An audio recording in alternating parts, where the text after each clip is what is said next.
ಸುಮಾರು 20 ಗಂಟೆಗಳ ಕಾಲ ಕೊಳವೆಬಾವಿಯಲ್ಲೇ ಕಾಲು ಕಳೆದಿದ್ದ ಬಾಲಕ ಸಾತ್ವಿಕ್ ಕೊನೆಗೂ ಸಾವನ್ನ ಗೆದ್ದು ಬಂದಿದ್ದಾನೆ. ಆಟವಾಡ್ತಿದ್ದ ವೇಳೆ ಕೊಳವೆಬಾವಿಗೆ ಬಿದ್ದಿದ್ದ ಬಾಲಕ ಅಗ್ನಿಶಾಮಕ ಸಿಬ್ಬಂದಿ ಹಾಗೂ ಸ್ಥಳೀಯರ ಕಾರ್ಯಾಚರಣೆಯಿಂದ ಜೀವಂತವಾಗಿ ಮೇಲೆ ಬಂದಿದ್ದಾನೆ. ಗಾಳಿ ಬೆಳಕು ಹೊಟ್ಟೆಗೆ ಹಿಟ್ಟಿಲ್ಲದ ಜೀವನ್ಮರಣದ ಹೋರಾಟ ನಡೆಸಿ ಮೃತ್ಯುಂಜಯನಾಗಿದ್ದಾನೆ ಪುಟ್ಟ ಕಂದಮ್ಮ ಸಾತ್ವಿಕ್ ಬದುಕಿ ಬರಲಿ ಅಂತ ಲಚ್ಚಾಣ ಗ್ರಾಮದ ಯುವಕರು ಕೋಟ್ಯಂತರ ಕನ್ನಡಿಗರ ಪ್ರಾರ್ಥನೆ ಕೊನೆಗೂ ಫಲಿಸಿದೆ. ಕೊಳವೆಬಾವಿಯಿಂದ ಮೇಲೆ ಬಂದ ಬಾಲಕನನ್ನ ಕೂಡಲೇ ಇಂಡಿ ಆಸ್ಪತ್ರೆಗೆ ಕರೆದೊಯ್ದು ಚಿಕಿತ್ಸೆ ನೀಡಿ ಬಳಿಕ ವಿಜಯಪುರಕ್ಕೆ ಕರೆದೊಯ್ಯಲಾಗಿದೆ.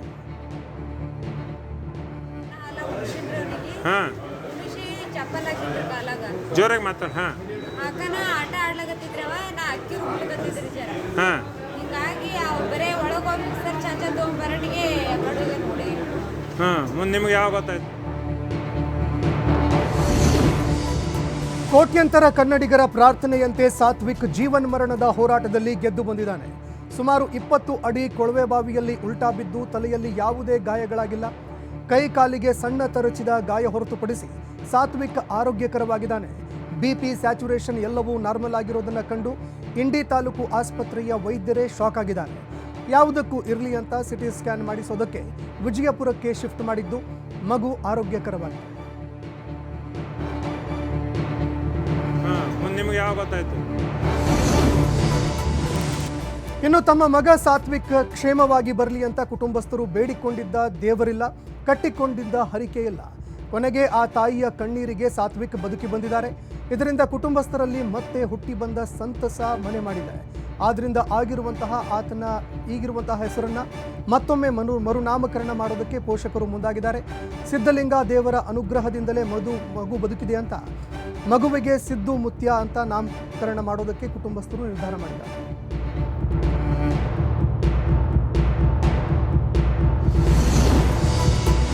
ಕೇಂದ್ರ ಗೃಹ ಸಚಿವ ಅಮಿತ್ ಶಾರನ್ನ ಭೇಟಿಯಾಗೋದಕ್ಕೆ ದೆಹಲಿಗೆ ತೆರಳಿದ್ದ ಮಾಜಿ ಸಚಿವ ಅಮಿತ್ ಶಾ ಭೇಟಿ ಸಾಧ್ಯವಾಗದೆ ಈಶ್ವರಪ್ಪ ವಾಪಸ್ಸಾಗಿದ್ದಾರೆ. ಈ ಬಗ್ಗೆ ಪ್ರತಿಕ್ರಿಯೆ ಕೊಟ್ಟಿದ್ದು ಅಮಿತ್ ಶಾ ದೆಹಲಿಯಲ್ಲಿ ಬಂದು ಭೇಟಿಯಾಗಿ ಅಂತ ಕರೆದಿದ್ರು. ಆದರೆ ಭೇಟಿ ಸಾಧ್ಯವಾಗದೆ ವಾಪಸ್ಸಾಗಿದ್ದೀನಿ. ದೆಹಲಿಗೆ ಕರೆದು ಈ ರೀತಿ ಅವಮಾನ ಮಾಡ್ತಾರೆ ಅಂತ ನಾನು ಭಾವಿಸಿದ್ದಿಲ್ಲ. ದೆಹಲಿಯಲ್ಲಿ ಅಮಿತ್ ಶಾ ಭೇಟಿ ಸಿಗದೇ ಇದ್ದದ್ದು ನನಗೆ ವರವಾಗಿ ಪರಿಣಮಿಸಿದೆ. ಭೇಟಿಯಾಗಿ ಸ್ಪರ್ಧೆ ವಾಪಸ್ ಪಡೀರಿ ಅಂದಿದ್ರೆ ನನಗೆ ಹಿನ್ನಡೆ ಆಗ್ತಾ ಇತ್ತು. ಈಗ ಪರೋಕ್ಷವಾಗಿ ನೀವು ಸ್ಪರ್ಧೆ ಮಾಡಿ ಎಂಬ ಸಂದೇಶ ಕೊಟ್ಟಂತಾಗಿದೆ. ಇದರಿಂದ ನಾನು ಶಿವಮೊಗ್ಗದಲ್ಲಿ ಪಕ್ಷೇತರ ಅಭ್ಯರ್ಥಿಯಾಗಿ ನಿಲ್ತೀನಿ, ಗೆದ್ದು ನರೇಂದ್ರ ಮೋದಿ ಅವರಿಗೆ ಬೆಂಬಲ ಸೂಚಿಸ್ತೀನಿ ಎಂದಿದ್ದಾರೆ. ಹೋರಾಟ ಮಾಡ್ತಿದ್ದೀನಿ ಅಂತ ಹಂಗಾಗಿ ಅವ್ರಿಗೆ ಇರಿಸ್ಬುರ್ಸಾಗೋದು. ಆಗ ಅವರು ಚುನಾವಣೆ ಸ್ಪರ್ಧೆ ಮಾಡಬೇಡ ಅಂತ ಹೇಳೋಕ್ಕೂ ಆಗಲ್ಲ, ಮಾಡುವಂತಲೂ ಹೇಳೋಕ್ಕಾಗಲ್ಲ. ಹಾಗಾಗಿ ಅವಾಯ್ಡ್ ಮಾಡಿರೋದೇ ಒಳ್ಳೆಯದು. Thank you. ಪ್ರಧಾನಮಂತ್ರಿ ನರೇಂದ್ರ ಮೋದಿ ಆಗಲೇಬೇಕು. 28 ಸೀಟಲ್ಲಿ 28 NDA. ತುಮಕೂರಿನಲ್ಲಿ ಗುಬ್ಬಿ ಶಾಸಕ SR ಶ್ರೀನಿವಾಸ್ ಬಿಜೆಪಿ ಮೇಲೆ ಗಂಭೀರ ಆರೋಪ ಮಾಡಿದ್ದಾರೆ. ಪುಲ್ವಾಮಾ ದಾಳಿಯನ್ನ ಬೇರೆಯವರು ಯಾರೂ ಮಾಡಿಲ್ಲ, ಬಿಜೆಪಿಯವರೇ ಆ ದಾಳಿ ಮಾಡಿಸಿದ್ದು ಅಂತ ನೇರ ಆರೋಪ ಮಾಡಿದ್ದಾರೆ. ಬಿಜೆಪಿಯವರು ದಾಳಿ ಮಾಡಿಸಿ ಸರ್ಜಿಕಲ್ ಸ್ಟ್ರೈಕ್ ಅಂತ ನಾಟಕ ಮಾಡಿದ್ರು. ಅದೇ ವಿಚಾರವನ್ನ ಮುಂದೆ ಇಟ್ಕೊಂಡು ಚುನಾವಣೆಯಲ್ಲಿ ಗೆದ್ರು. ಈ ಬಾರಿಯ ಚುನಾವಣೆ ವೇಳೆ ರಾಮ ಮಂದಿರ ತೋರಿಸ್ತಾ ಇದ್ದಾರೆ. ಬರೀ ಹಿಂದೂ ಮುಸ್ಲಿಂ ಗಲಾಟೆ ಮಾಡೋದೇ ಇವರ ಕೆಲಸ ಅಂತ ಬಿಜೆಪಿ ವಿರುದ್ಧ ವಾಗ್ದಾಳಿ ನಡೆಸಿದ್ದಾರೆ.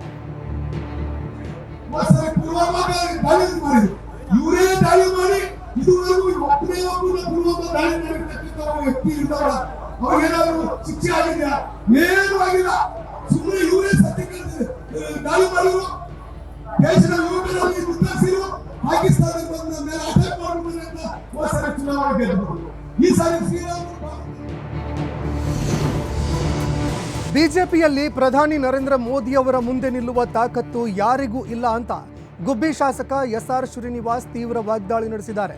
ತುಮಕೂರಿನಲ್ಲಿ ಮಾತನಾಡಿದ ಅವರು, ಸಿದ್ದರಾಮಯ್ಯ ಹೇಳಿದ್ದಾರೆ, ನೀವು ಪ್ರೂವ್ ಮಾಡಿ, ನಾನು ರಾಜೀನಾಮೆ ಕೊಡ್ತೀವಿ ಅಂತ. ನಮಗೆ ಬರುವಂತಹ ತೆರಿಗೆ ಬಗ್ಗೆ ಲೋಕಸಭೆಯಲ್ಲಿ ಮಾತನಾಡಬೇಕು. ಚುನಾವಣೆ ಬಂದಾಗ ಶ್ರೀರಾಮನನ್ನ ತೋರಿಸ್ತಾರೆ.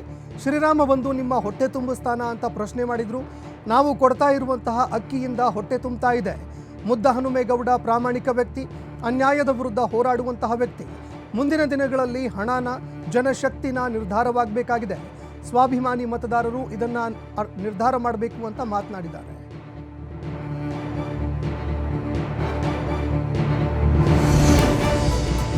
ಮಗ ಮೊಮ್ಮಗ ಅಳಿಯ ಮೂವರನ್ನ ಬಿಟ್ರೆ ಯಾರನ್ನೂ ಬೆಳೆಸ್ತಿಲ್ಲ ಅಂತ ದೇವೇಗೌಡರ ಕುಟುಂಬ ರಾಜಕಾರಣವನ್ನ ಮಾಡ್ತಾ ಇದ್ದಾರೆ ಅಂತ ಸಹಕಾರ ಸಚಿವ ಕೆ ರಾಜಣ್ಣ ಕಿಡಿಕಾರಿದ್ದಾರೆ. ಎಚ್.ಡಿ. ದೇವೇಗೌಡರು ಬರೀ ಕುಟುಂಬ ರಾಜಕಾರಣ ಮಾಡ್ತಾರೆ. ಹೀಗಾಗಿ ತುಮಕೂರಿನಲ್ಲಿ ಮಾತನಾಡಿದ ಅವರು, ನಿಮಗೆ ಸ್ಪಂದಿಸುವ ಅಭ್ಯರ್ಥಿ ನಿಮ್ಮೆಲ್ಲರ ಅಭ್ಯರ್ಥಿ, ಸದಾ ಸಿಗುವಂತಹ ವ್ಯಕ್ತಿ ಮುದ್ದಹನುಮೇಗೌಡ ಗೆಲ್ಲಬೇಕಾಗಿದೆ. ಲೋಕಸಭೆಯಲ್ಲಿ ಕಾರ್ಯವೈಖರಿ ಏನಿದೆ ಪ್ರಸ್ತಾಪ ಮಾಡಿ, ಕ್ಷೇತ್ರದ ಕೆಲಸಗಳನ್ನು ಮಾಡ್ತಾರೆ. ಮುದ್ದಹನುಮೇಗೌಡರು ಕ್ರಿಯಾಶೀಲ ವ್ಯಕ್ತಿ, ಹೆಚ್ಚು ಬಹುಮತದಿಂದ ಮುದ್ದಹನುಮೇಗೌಡರು ಗೆಲ್ಲಬೇಕಾಗಿದೆ. ವೆಂಕಟರಮಣಪ್ಪ, ಮಾಜಿ ಶಾಸಕ ಗೌರಿಶಂಕರ್ ಎಲ್ಲರೂ ಸೇರಿ ಒಗ್ಗಟ್ಟಾಗಿ ಚುನಾವಣೆ ಎದುರಿಸ್ತೀವಿ ಅಂತ ಮಾತನಾಡಿದ್ದಾರೆ.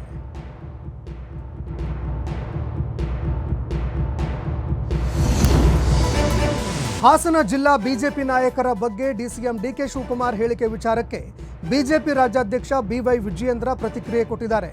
ಹಾಸನದಲ್ಲಿ ಮಾತನಾಡಿದ ಅವರು, ಡಿಕೆ ಶಿವಕುಮಾರ್ ಏನು ಹೇಳ್ತಾರೆ ಅನ್ನೋದು ಮುಖ್ಯ ಅಲ್ಲ. ಬಿಜೆಪಿ ಜೆಡಿಎಸ್ಗೆ ದೇವೇಗೌಡರು ಕೂಡ ಆಶೀರ್ವಾದ ಮಾಡಿದ್ದಾರೆ. ಅದಕ್ಕೆ ಕಾರಣ ಮಾಜಿ ಪ್ರಧಾನಿ ಎಚ್.ಡಿ. ದೇವೇಗೌಡರು ಪ್ರಧಾನಮಂತ್ರಿ ನರೇಂದ್ರ ಮೋದಿಯವರ ಬಗ್ಗೆ ಇಟ್ಟಿರುವ ಅಚಲ ವಿಶ್ವಾಸ. ನನಗೆ ವಿಶ್ವಾಸವಿದೆ, ಈ ದೇಶದ ಸುರಕ್ಷತೆ, ದೇಶದ ಸರ್ವತೋಮುಖ ಅಭಿವೃದ್ಧಿ ದೃಷ್ಟಿಯಿಂದಾಗಿ ಮೋದಿಯವರೇ ಪ್ರಧಾನಮಂತ್ರಿ ಆಗಬೇಕು. ಆ ನಿಟ್ಟಿನಲ್ಲಿ ಮೈತ್ರಿಯಾಗಿದೆ, ಎಲ್ಲ ಕೂಡ ಸರಿ ಹೋಗುತ್ತೆ ಅಂತ ವಿಶ್ವಾಸ ವ್ಯಕ್ತಪಡಿಸಿದ್ದಾರೆ.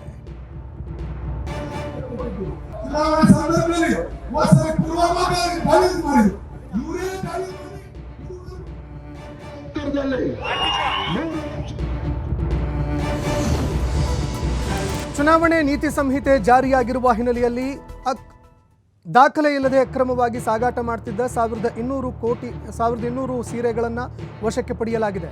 ಮಹಾರಾಷ್ಟ್ರದ ಸೊಲ್ಲಾಪುರದಿಂದ ಬೀದರ್ಗೆ ಸಾಗಾಟ ಮಾಡ್ತಿದ್ದ ವೇಳೆ 2,40,000 ಮೌಲ್ಯದ ಸೀರೆಗಳು ಜಪ್ತಿ ಮಾಡಲಾಗಿದೆ. ಬೀದರ್ ಜಿಲ್ಲೆಯ ಬಸವ ಕಲ್ಯಾಣ ತಾಲೂಕಿನ ಮುನ್ನಳ್ಳಿ ಚೆಕ್ ಪೋಸ್ಟ್ನಲ್ಲಿ ತಪಾಸಣೆ ವೇಳೆ ದಾಖಲೆ ಇಲ್ಲದಂತಹ ಸೀರೆಗಳನ್ನು ಟಮ್ ವಾಹನದಲ್ಲಿ ಅಕ್ರಮವಾಗಿ ಸಾಗಾಟ ಮಾಡಲಾಗ್ತಾ ಇತ್ತು. ಮಂಠಾಳ ಪೊಲೀಸ್ ಠಾಣಾ ವ್ಯಾಪ್ತಿಯಲ್ಲಿ ಈ ಬಗ್ಗೆ ಪ್ರಕರಣ ದಾಖಲಾಗಿದೆ.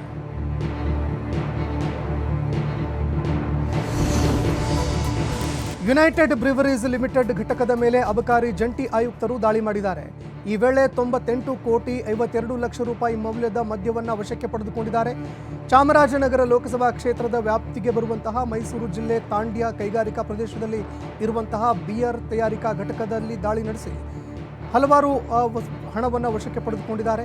ಸರ್ಕಾರಕ್ಕೆ ತೋರಿಸಿರುವಂತಹ ದಾಸ್ತಾನು ಲೆಕ್ಕಕ್ಕಿಂತ ಅಧಿಕ ದಾಸ್ತಾನು ಸಂಗ್ರಹ ಮಾಡಲಾಗಿದ್ದು 7,000 ವಿವಿಧ ಬ್ರ್ಯಾಂಡ್ನ ಮದ್ಯ ಬಾಟಲಿಗಳನ್ನು ವಶಕ್ಕೆ ಪಡೆಯಲಾಗಿದೆ. ಯುಟಿ ಟ್ಯಾಂಕ್, ಸೈಲೋಸ್ ಟ್ಯಾಂಕ್ಗಳಲ್ಲಿ ಇರುವಂತಹ ಕಚ್ಚಾ ವಸ್ತು ಸಮೇತ ಜಪ್ತಿ ಮಾಡಲಾಗಿದ್ದು, ಪ್ರಕರಣ ಸಂಬಂಧ 17 ಮಂದಿ ವಿರುದ್ಧ ದೂರು ದಾಖಲು ಮಾಡಲಾಗಿದೆ.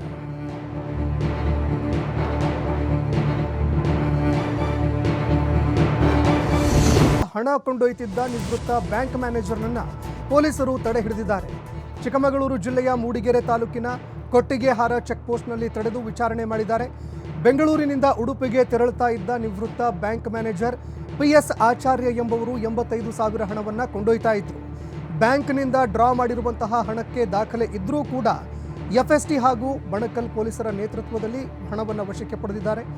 ಇನ್ನು ನೀತಿ ಸಂಹಿತೆ ಹಿನ್ನೆಲೆಯಲ್ಲಿ ಚುನಾವಣಾ ಅಧಿಕಾರಿಗಳ ಧೋರಣೆಯಿಂದಾಗಿ ಜನಸಾಮಾನ್ಯರಿಗೆ ತೊಂದರೆಯಾಗ್ತಾ ಇದೆ, ಸಾರ್ವಜನಿಕರು ಪರದಾಡ್ತಾ ಇದ್ದಾರೆ ಅಂತ ಆಕ್ರೋಶ ಕೂಡ ವ್ಯಕ್ತವಾಗಿದೆ.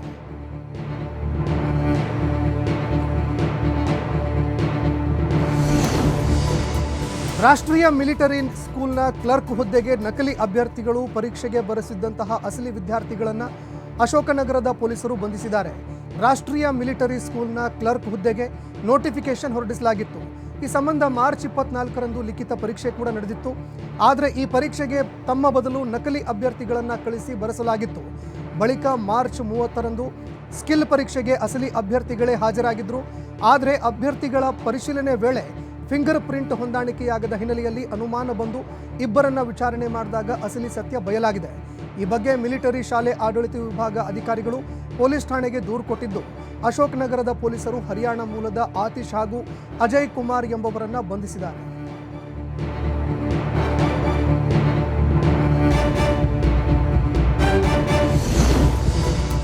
50,000 ರೂಪಾಯಿ ಲಂಚ ಪಡೆಯುತ್ತಿದ್ದ ವೇಳೆ ಎಫ್ಡಿಎ ಅಧಿಕಾರಿ ರೆಡ್ ಹ್ಯಾಂಡ್ ಆಗಿ ಲೋಕಾಯುಕ್ತ ಬಲೆಗೆ ಬಿದ್ದಿದ್ದಾರೆ.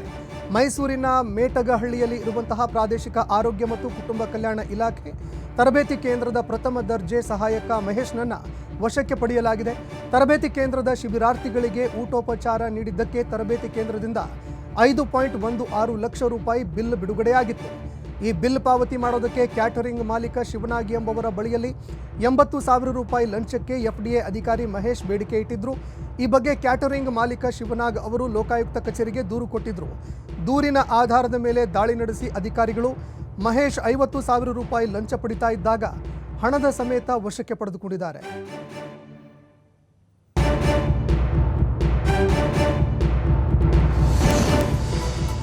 ಚುನಾವಣೆ ಹತ್ತಿರವಾಗ್ತಾ ಇದ್ದಂತೆ ಎಲ್ಲೆಡೆ ಅಧಿಕಾರಿಗಳು ಅಲರ್ಟ್ ಆಗಿದ್ದಾರೆ. ಇದರಿಂದ ಎಲ್ಲ ಚೆಕ್ ಪೋಸ್ಟ್ಗಳಲ್ಲಿ ಪರಿಶೀಲನೆ ನಡೆಸಲಾಗ್ತಾ ಇದೆ.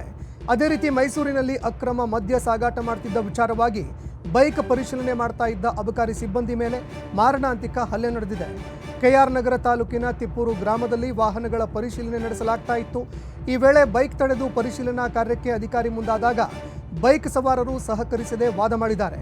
ಮಾತಿಗೆ ಮಾತು ಬೆಳೆದು ಪೇದೆ ಸಂತೋಷ್ ಮೇಲೆ ವಾಹನ ಸವಾರರು ಮಾರಣಾಂತಿಕ ಹಲ್ಲೆ ನಡೆಸಿ ಸ್ಥಳದಿಂದ ಪರಾರಿಯಾಗಿದ್ದಾರೆ. ಘಟನೆ ಸಂಬಂಧ KR ನಗರ ಪೊಲೀಸ್ ಠಾಣೆಯಲ್ಲಿ ಪೇದೆ ಸಂತೋಷ್ ದೂರು ದಾಖಲಿಸಿದ್ದು 4 ವಿರುದ್ಧ ಪ್ರಕರಣ ದಾಖಲಾಗಿದೆ.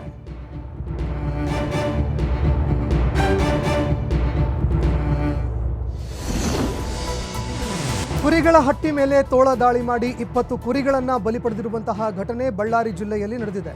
ಸಿರಗುಪ್ಪ ತಾಲೂಕಿನ ರಾರಾವಿ ಗ್ರಾಮದ ಹೊರವಲಯದಲ್ಲಿ ತೋಳಗಳ ಹಾವಳಿ ಹೆಚ್ಚಾಗಿದೆ. ತೆಲುಗರ ದೊಡ್ಡಪ್ಪ ಎಂಬ ಕುರಿ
ಕಾಂಗ್ರೆಸ್ನಿಂದ 6 ವರ್ಷಗಳ ಕಾಲ ಉಚ್ಚಾಟನೆಗೆ ಒಳಗಾಗಿರುವ ಸಂಜಯ್ ನಿರುಪಮ್ ನಾನು ರಾಜೀನಾಮೆ ನೀಡಿದ ನಂತರ ಪಕ್ಷ ನನ್ನನ್ನು ಉಚ್ಚಾಟನೆ ಮಾಡಿತು ಅಂತ ಪ್ರತಿಪಾದಿಸಿದ್ದಾರೆ. ಮುಂಬರುವ ಲೋಕಸಭೆ ಚುನಾವಣೆಗೆ ಉದ್ದವ್ ಬಣದ ಶಿವಸೇನೆಯೊಂದಿಗೆ ಸ್ಥಾನ ಹಂಚಿಕೆ ಮಾತುಕತೆ ನಡೆಸ್ತಾ ಇರುವ ಪಕ್ಷದ ನಾಯಕತ್ವದ ವಿರುದ್ಧ ಮಾಜಿ ಸಂಸದ ಸಂಜಯ್ ನಿರುಪಮ್ ವಾಗ್ದಾಳಿ ನಡೆಸಿದ ಬೆನ್ನಿಗೆ ಕಾಂಗ್ರೆಸ್ ಅವರನ್ನು ಪಕ್ಷದಿಂದ ಉಚ್ಚಾಟಿಸಿತು.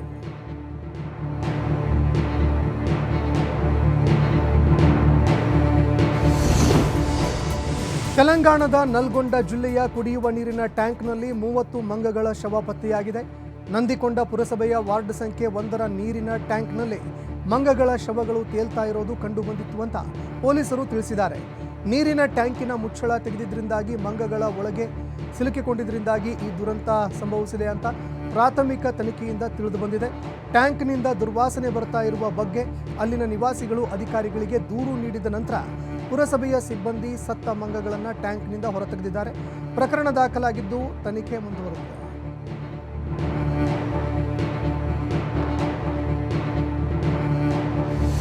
ಹತ್ಯೆ ಮಾಡಲಾಗಿದೆ. ಬೆಳಗಾವಿ ಜಿಲ್ಲೆ ಅಥಣಿ ತಾಲೂಕಿನ ಖೇಳಿಗಾಂವ್ ಗ್ರಾಮದ ಕಾಂಗ್ರೆಸ್ ಮುಖಂಡ ಅಣ್ಣಪ್ಪ ಬಸ್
ಚಿಕ್ಕಮಗಳೂರಿನಲ್ಲಿ ಕೆರೆಯ ನೀರಿನಲ್ಲಿ ಮುಳುಗುತ್ತಿದ್ದ ಬಾಲಕನನ್ನು ರಕ್ಷಿಸಲು ಹೋಗಿದ್ದ ವೃದ್ಧನೋರ್ವ ಸಾವನ್ನಪ್ಪಿದ್ದಾರೆ.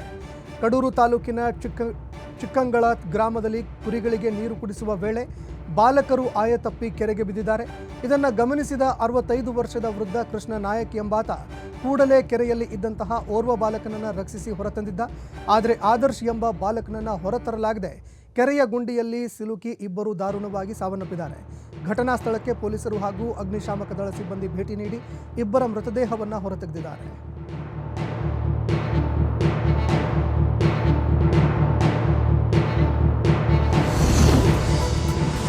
ಮೆಜೆಸ್ಟಿಕ್ನಲ್ಲಿ ಪ್ರಯಾಣಿಕನ ಮೇಲೆ ಕೆಎಸ್ಆರ್ಟಿಸಿ ಬಸ್ ಹರಿದು ಪ್ರಯಾಣಿಕ ಸಾವನ್ನಪ್ಪಿದ್ದಾನೆ. ಚಿಕ್ಕಮಗಳೂರಿನ ಮೆಜೆಸ್ಟಿಕ್ ಕಡೆ ಬರ್ತಾ ಇದ್ದಂತಹ ಕೆಎಸ್ಆರ್ಟಿಸಿ ಬಸ್ ಪ್ರಯಾಣಿಕನಿಗೆ ಡಿಕ್ಕಿ ಹೊಡೆದಿದ್ದು ಬಸ್ ಡಿಕ್ಕಿಯಾದ ರಭಸಕ್ಕೆ ಗಂಗಾರೆಡ್ಡಿ ಎಂಬ ವ್ಯಕ್ತಿ ಸ್ಥಳದಲ್ಲೇ ಸಾವನ್ನಪ್ಪಿದ್ದಾನೆ. ಆಂಧ್ರದ ಚಿತ್ತೂರಿಗೆ ತೆರಳಲು ಮೆಜೆಸ್ಟಿಕ್ಗೆ ಬಂದಿದ್ದ ರಂಗಾರೆಡ್ಡಿ ಬಸ್ ಅಪಘಾತದಲ್ಲಿ ಸಾವನ್ನಪ್ಪಿದ್ದು ಈ ಸಂಬಂಧ ಉಪ್ಪಾರಪೇಟೆ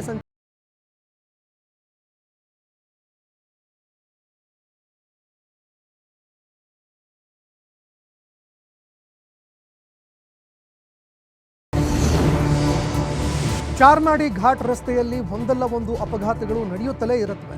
ಟ್ರಾಫಿಕ್ ಜಾಮ್ ಅಂತೂ ಮಾಮೂಲಿಯಾಗಿಬಿಟ್ಟಿದೆ. ಚಿಕ್ಕಮಗಳೂರು ಜಿಲ್ಲೆಯ ಚಾರ್ಮಾಡಿ ಘಾಟ್ ದಕ್ಷಿಣ ಕನ್ನಡ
ಬಾಲಕಿಯ ಕಿರುಚಾಟ ಕೇಳಿ ಮನೆಯಿಂದ ಹೊರಬಂದಂತಹ ತಾಯಿ ಬಾಲಕಿಯನ್ನ ರಕ್ಷಣೆ ಮಾಡಿದ್ದಾರೆ.